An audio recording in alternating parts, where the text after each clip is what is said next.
onto, and into. When do you use each of them? That's what we're going to talk about today.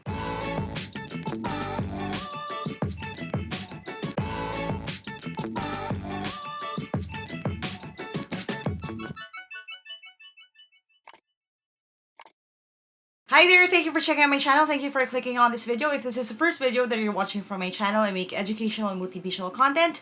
So if you don't want to miss any of my new uploads, don't forget to subscribe and hit that bell icon. Now, like I said sa intro kanina, pag-usapan natin difference at tamang paggamit sa onto, at into. This is actually something that you guys requested sa comment ng isa sa mga videos that I made. So if you want to request yung topic din na gusto niyo pag-usapan sa susunod, comment niyo na lang sa baba. That way, maipipila ko siya at magagawa ko siya for you. Now, in order for me to explain better kung ano yung tamang paggamit sa mga ito, I'm going to switch over to my PC. I'll see you in a bit. Alright, so today we're going to talk about yung differences na into, onto, at onto. Maliban sa spelling, there are certain situations na ginagamit ang bawat isa sa kanila. And you have to know that para hindi kayo magbiktima ng sentence correction questions at ng fill in the blanks pagdating sa inyong exam. Now, let's start out with the first one first. Inalphabetize ko na lang muna siya. So, into, onto, just so you can better remember it. Then, pag nire-recall nyo na siya sa actual exam. Okay? So, we're going to start with into. Ang into is different from in and to specifically because pinagsama na sila. So, hindi lang siya into pa siya. Kasi ang first na sinisignify niya is movement. Again, in, which means inside, and then to, which means direction. Ibig sabihin, wala pa siya doon sa loob. Siya ay papunta pa lang doon. So, very important yon na hindi pa kompleto yung movement. Ibig sabihin, tumatalon siya. Currently, gumagalaw siya papunta doon sa direction na yon. So, for example, in this sentence, the cat jumped blank the box. Gagamitin mo yung into kung ang box na yan at yung pusa ay specifically yung pusa, papunta siya sa box, hindi lang sa tabi ng box, hindi lang sa ibabaw ng box, kundi sa loob ng box. So, if the cat is jumping into the box, ibig sabihin, hindi lang siya sa ibabaw, sa tabi, okay, or sa lagpas ng box, kasi that would be over, siya ay sa loob siya ng bukas na box papasok. So, kung tatagalugin mo siya, to check, you have to ask yourself, siya ba ay papunta sa loob? Kasi hindi lang siya papunta, kung papunta lang siya, to lang yun eh. Pero hindi lang siya papunta siya sa loob. And that means into. The cat jumped into the box. Now, another use ng word na into is if we're dealing with transformation.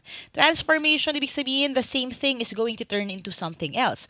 So, for example, kung nag-transform ka into a Power Ranger or nag-transform yung isang bagay into something else, if you're maybe doing magic or if you're maybe constructing Legos, okay, if you turn a box of Legos into the Death Star or something like that, or the Millennium Falcon, then transformation yun kasi nagbabago siya ng anyo. Okay, but it's the same thing. So for example, sa sentence na ito, the witch's curse turned the prince into a frog. Kasi yung prince, dati siyang prince, naging palaka siya.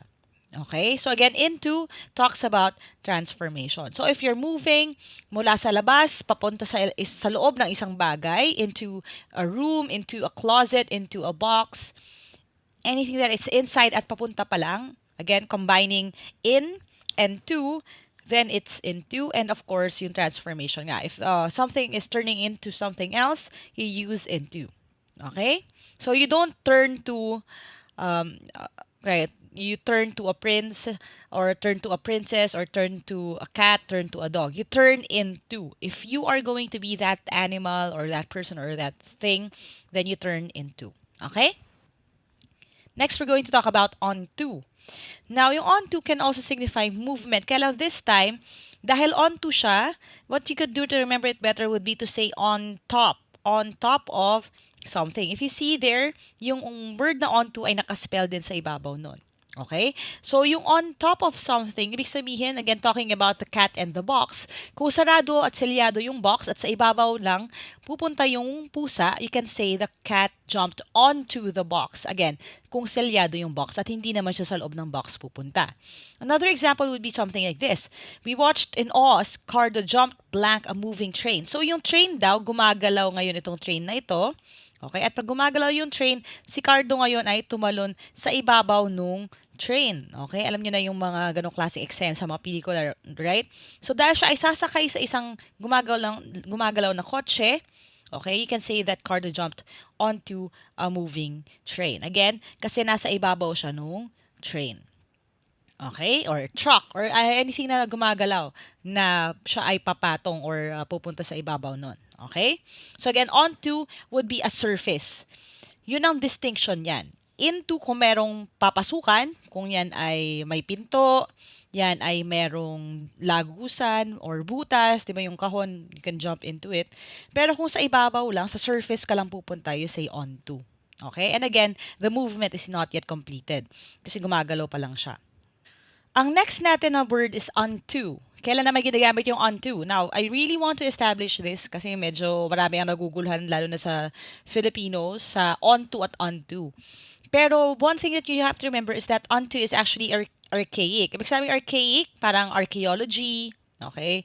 Ang arc in this context means old. So, ang archaic, ibig sabihin, matagal na siyang hindi ginagamit.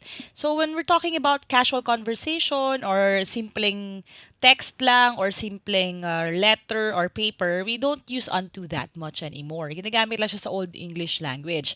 That is the reason why if you read your Bible at King James Version yan or yung mga older na mga versions, if you read Shakespeare or the Iliad, itong mga lumang mga plays at texts, you would see the word unto kasama ng marami mga iba pang words na hindi na natin ginagamit in casual conversation like he, thither, hither, thee, thou, yung mga ganong klaseng word. Okay? So, it's already archaic. So, you can't use it that much in casual conversation anymore. But when it comes to exams kasi, they draw upon these old words din. Lumalabas din pa rin siya sa exam. So, kailan mo malalaman yung difference? Ano pinagkaiba niya? Well, it has two common meanings. Yung first is to and the second one is until. When you say to, ibig sabihin if you can substitute the word to, then you can use unto. Okay? Ganun yung pinakamadaling context niya when it comes to fill in the blanks pagdating sa exams. And again, I'm specifically making this video for those of you who are taking aptitude tests na na-encounter kasi natin ito sa fill in the blanks or sa sentence correction. So a sentence would look like this, no? Ito yung golden rule, if you remember that. Do blank others as you would have them do blank you. So, kung titingnan mo, pwede mo i-substitute yung word na to. So, do to others as you would have them do to you.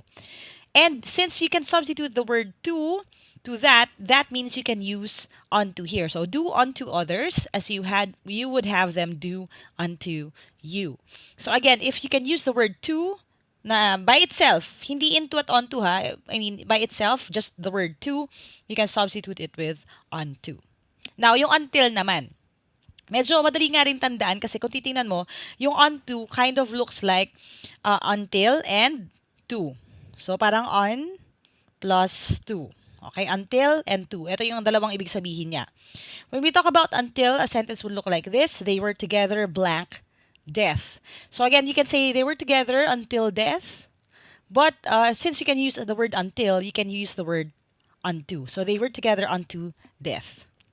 Okay? So, parang up until the point of death. Okay? So again, unto is archaic. You can use it for Old English text or kung talagang stylistically yun yung ginagawa mo dun sa isang passage. But it means to and until. Hindi mo siya pwedeng i-substitute sa onto. Okay?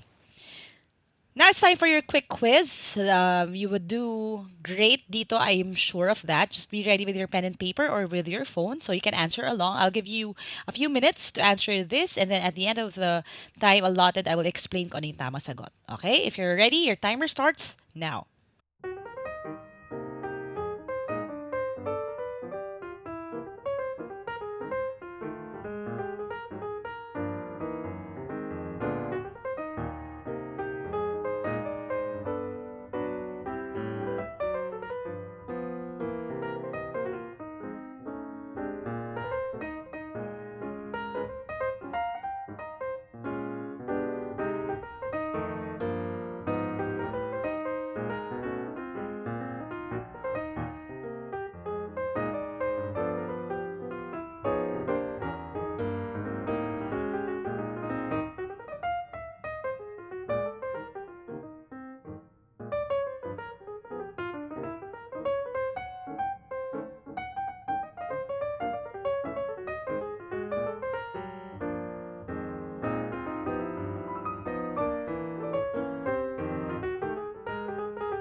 Alright, let's see how you did. Let's start with the first sentence. Sabi, Philip was surprised when 10 people walked blank the room. So, may 10 tao na pumasok sa kwarto. Now, again, ask yourself, sila ba ay pumunta sa ibabaw ng kwarto, sa loob ng kwarto, o until the room? Hindi naman pwede yung to or until dyan, no? So, pumasok sila sa kwarto. Again, may pinto naman yun. So, kung papasok tayo dyan, to be more specific, this should be walked into the room. So, Philip was surprised when 10 people walked into the room. Nagulat siya, may mga dumating na mga tao. Next na sentence, within seconds, a stack of new dishes and a new rack of ribs flew blank the table. Okay? So, hindi naman pwede until the table, no? Pero let's be specific. Ano ba yung tsura ng table? So, yung table would look like this. Diba? Meron siyang paa, meron siyang surface.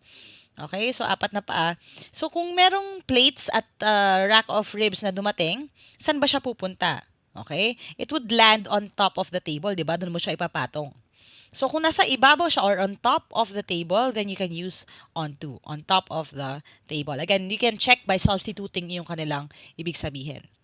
Number 3, what was to be an intimate dinner suddenly turned blank a party. So, yung dati daw na isang regular na dinner, turned into a party. Bakit into? Kasi may transformation na ganap. Yung dapat simpleng dinner, nag-transform siya into a party. It turned into that. Okay? And then yung number 4, poor old Philip could only mutter this prayer under his breath. Sabi niya, Lord, please let not hither company last blank the morning. I shan't have time to sleep. So parang si Philip ay medyo onting poetic, maybe theatrical ng konti. Baka nagsi-Shakespearean play siya or monologues nung siya'y bata-bata. No? Kasi gumagamit siya ng words like hither and shan't. So, in this context, you can use the word unto. Bakit? Kasi ang gusto niya talaga sabihin is, Lord, please let not this company last until the morning. So sabi niya, sana hindi naman sila umagahin, no? Gusto ko makatulog. Sabi niya kasi, I shan't or I shall not have time to sleep. Hindi daw siya magkakaroon ng oras para matulog. So the word then would be unto. So again, 5 yan. You have into, onto, into, and unto. And I hope you got all of those right. Now, if you didn't, that's okay. I'll be posting more questions on my Instagram account. So if you don't follow me yet, follow me at Lyqa Maravilla for the quick quiz functions, the stories ng Instagram. And if you follow me there, you would see the stories and you can answer along with everyone else who follow me there. That's a great way then for me to know which topics I should focus on next. Alright, I hope you learned something today. If you did, click thumbs up. Make sure that you share this video with your friends na mag-exam din sila. That way, mas marami tayong matulungan. And if you want to find out kung paano makuha yung mga reviewers that I made or how to join the online or live review events, you can go to www.facebook.com/Team Lyqa for more information. If you haven't subscribed yet, don't forget to hit subscribe and hit that bell icon para hindi nyo ma-miss yung mga parating pa lang ng mga videos. There are more coming up, I promise. So ayoko ma-miss yung mga yun, baka yun ang lumabas sa exam ninyo. And yun yung mag-determine whether you pass or not. So if you don't want to miss those, just hit yung option for all notifications para malaman ninyo kapag ready na yung susunod na video. Alright? As we always say dito sa team, never stop learning. Aja, kaya niyan. I'll see you in the next video and bye for now.